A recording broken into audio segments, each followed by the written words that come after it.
I don't know if you're ready for it, but even though it's a blizzard outside today, it's February 3rd, the market's heating up quick. We went right back up. And oddly enough, that is January closings and December shoppers, which means things picked up early. Usually that January number is a little bit lower. January is usually the bottom because that's your December shoppers. That means our beginning of the year shoppers were out in December. They usually don't get out till January. And that's what I was starting to feel and talking to the other agents in my office and other agents in the industry locally. And sure enough, that is the case. Things have heated up quick, and I'll show you where that really shows. So this is a 7-county Denver metro for our data set. And our January data point is looking back at a lot of December information when it comes to December shoppers that closed in January. That sets your prices. Now, when you're looking at new listings coming on during January and all those other things, that's where you're really going to see our activity picks up. And I knew it was coming. It was just coming a lot faster than even I thought. And here's where that shows because, yeah, the price went up a little bit. Average price went up just a touch, which, like I said, usually it bottoms out in January. So our shoppers were out a little bit early before the beginning of the year this year trying to get a deal. And I had a client that did the same thing, but we actually got a pretty good deal for him. We negotiated quite a bit before the new year started. But new listings, look at this, guys. We went from 1,600 new listings in December to 3,100 new listings in January. It almost doubled as far as how many new properties were listed for the month. And it usually goes up. Don't get me wrong. Like December's really slow. Not many people put their house on the market in December unless they absolutely have to sell. So it usually goes up, but it doesn't usually practically double in a month. So what that also shows is here's the other part.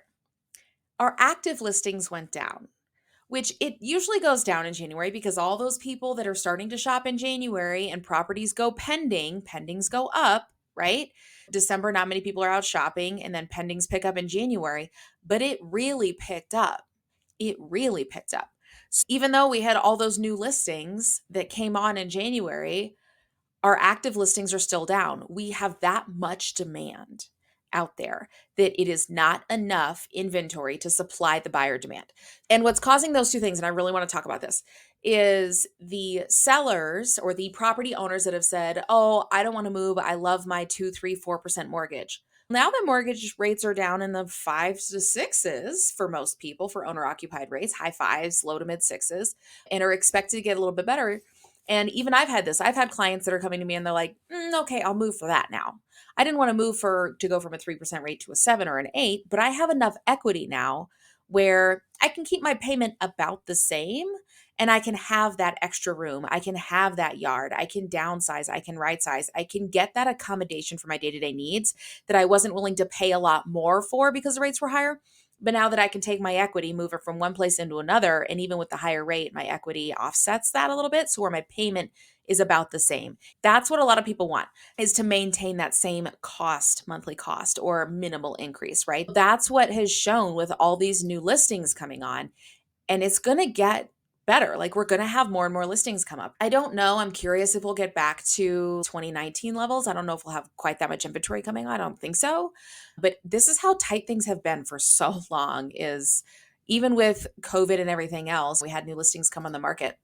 But look how little inventory, even for January, with a huge spike in new listings coming on, that's still not much compared to what we've had in the past. And so it's still just not enough housing. And the active listings, as you can see, is still not enough options, not enough choices. Obviously, 21 and 22, there was nothing to buy. Everything was getting sucked right up. We had more new listings then. See, 21 and 22, we had a lot more properties coming on, but everybody was buying them because the rates were so low. So you can see our pendings definitely took a huge jump. There was a lot of things that got under contract, a lot of buyers getting out in the market. So a lot of sellers finally listing and a lot of buyers finally getting out there and getting some activity going because they've been pent up for the last 2, 3, 4 years between COVID, between the competitive market situation where they had to bid 50 or 100 or $150,000, some asinine amount of money over the list price, waive the appraisals, waive the inspections and all that stuff. We're not there yet. We're in bidding situations, but we're not in absolutely, I call it batshit crazy or medieval bloodbath situation. I know it'll be aggressive this spring. I'm hoping it doesn't get that bad. And if it does, I don't think it'll be until like March or April. But that's just an idea. Those buyers are out there. They've been wanting to buy for a long time. And now they finally feel like, does it cost a lot with the rates? Yeah, but it is what it is. It's not 7%. And at least I don't have to bid $100,000 out of my pocket that I don't have. This is the other interesting point that I've definitely talked to a couple of my colleagues about and a stats nerds. This was the least number of closings for the month of January in the Denver metro market since 2011. Like we were pretty close to 2012. We had 2080, and in January here we had 2060. Fine, call it a wash to 2012. There has been more housing market activity, more healthier, more sales, more things moving, like more people selling, more buyers buying. And last month was the least number of sales since 2012. That is nuts to me. That is absolutely crazy. So, that just shows how slow it really was for those December shoppers, even though we picked up a little bit early. There's just wasn't much out there to buy. There wasn't many properties listed. So, but there also wasn't a lot of demand because the rates. The agents and the buyers that were on top of things, like me and my buyer, and I said, hey, we need to get you something before January 5th. That's our cutoff because that's when it's going to get nuts. It actually got nuts a little bit earlier and we got in before Christmas. So we did really good. Days in the MLS, you see this timeline went up, but this is very seasonal. So even though we didn't have a lot of properties, like I said, we didn't have a lot of buyers out. That's why the days in MLS was things were sitting on the market. But keep in mind, they weren't sitting on the market as long as they were in 2012, and we still had more sales going on then. So anyway, this is going to go down. It always does in January. Properties go fast, and you can see this is seasonal, right? It was just a really strong swing the last couple of years because of our market correction, because of the rate adjustments, because of everything else. I'm going to make some predictions here, which I probably shouldn't do. But when the March numbers come out or February numbers come out, we'll see somewhere between that 10 and 20 days mark. I don't think it'll quite go to the 5, 6, 7 days, not yet, not until March numbers come out in April. But we'll see how quick it picks up. Months of supply, you can see we have some inventory. This is when the buyer demand was absolutely nuts. This is going to continue to shrink unless we have more sellers coming on than we have buyers coming in the market. I think it's going to go down. I think our inventory is going to get sucked up a little bit quicker, just as a seasonal market activity is based on, I don't know, history patterns, all the things I talk about every month. Percent close price to list price. So you can see, obviously, those end of the year shoppers, they have a little bit more leverage. They have a little bit negotiating power. That's always the case. And look at this, March, April, May. Obviously, 2021, 2022 were just crazy. And then COVID was crazy. But I've been going back to 2017, 2018. I think we're going to go up just like we always do. February, March, April. You're going to start seeing those bidding wars over, and we're already seeing them, but they're just not like this crazy. They're back to this crazy. Shows depending, because this is seller information, right?